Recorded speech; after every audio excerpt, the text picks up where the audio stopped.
Avant cela, le chef de l'État a présidé le Conseil des ministres ce mercredi 18 juin au Palais de la République. Les grandes lignes du communiqué avec le ministre porte-parole du gouvernement, Moustapha Ndiaye. Bonsoir.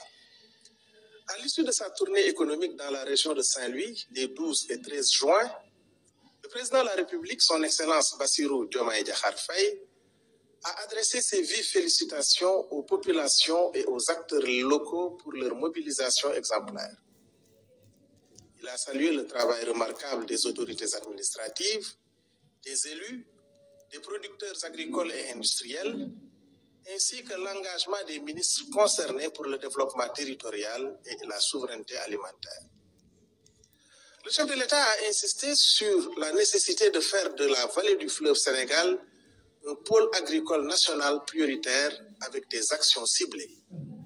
Modernisation des infrastructures, maîtrise de l'eau, mécanisation agro-industrie, soutien accru aux filières stratégiques, riz, tomates, oignons, pommes de terre, biocarburants et sucre, et équilibre entre agriculture familiale et agrobusiness pour une gouvernance foncière juste et durable. Le président de la République demande au gouvernement d'intensifier l'accompagnement aux producteurs du Nord, notamment via une amélioration des rendements rizicoles, un système de financement rénové pour alléger les charges, électricité, etc., et une labellisation des productions locales et leur intégration dans les circuits de distribution. Le chef de l'État a également souligné l'urgence d'une réforme foncière consensuelle, capitalisant sur les travaux de la Commission nationale de réforme foncière pour sécuriser les exploitations agricoles, faciliter l'accès à la propriété et au crédit et optimiser la gestion du domaine national avec une cartographie précise et une prévention des conflits. Le chef de l'État invite le gouvernement à accélérer la modernisation de la fonction publique, statut des agents, déontologie, formation, la digitalisation intégrale des administrations pour des services publics plus efficaces et le suivi renforcé des performances des entreprises publiques et parapubliques. Le président de la République participera au sommet de la CEDEAO le 22 juin à Abuja, réaffirmant ainsi l'ancrage régional du Sénégal. Le Premier ministre, M.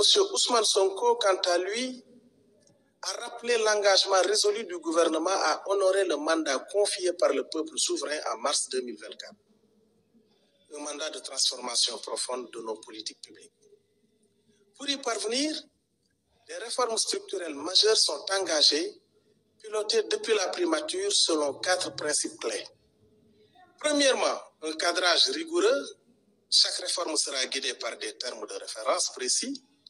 Deuxièmement, une approche inclusive. Toutes les parties prenantes seront associées tout au long du processus. Troisièmement, des priorités claires. L'accent est mis sur les réformes liées à l'agenda national de transformation. Et quatrièmement, un pilotage efficace pour garantir les résultats dans les délais impartis. 3 chantiers prioritaires illustrent cette ambition. Un environnement des affaires modernisé, révision des codes fiscaux et douaniers, réforme de la commande publique et un nouveau code des investissements pour attirer les capitaux étrangers et soutenir nos champions nationaux. Une administration performante et transparente, digitalisation, accès à l'information et une fonction publique recentrée sur les besoins des citoyens, fondée sur la probité et la redevabilité. Une protection sociale élargie, réforme des codes du travail et de la sécurité sociale pour couvrir les travailleurs vulnérables, informels, ruraux, indépendants. Le secteur parapublic, pilier du développement, fera l'objet d'une gouvernance renforcée. Les ministres veilleront à la régularité des organes délibérants, la nomination d'administrateurs compétents et escalités, la mise en place de comités d'audit et de contrôle interne. Enfin, le Premier ministre souligne la mobilisation totale du gouvernement pour réussir ces réformes. Le ministre des Finances assurera leur financement.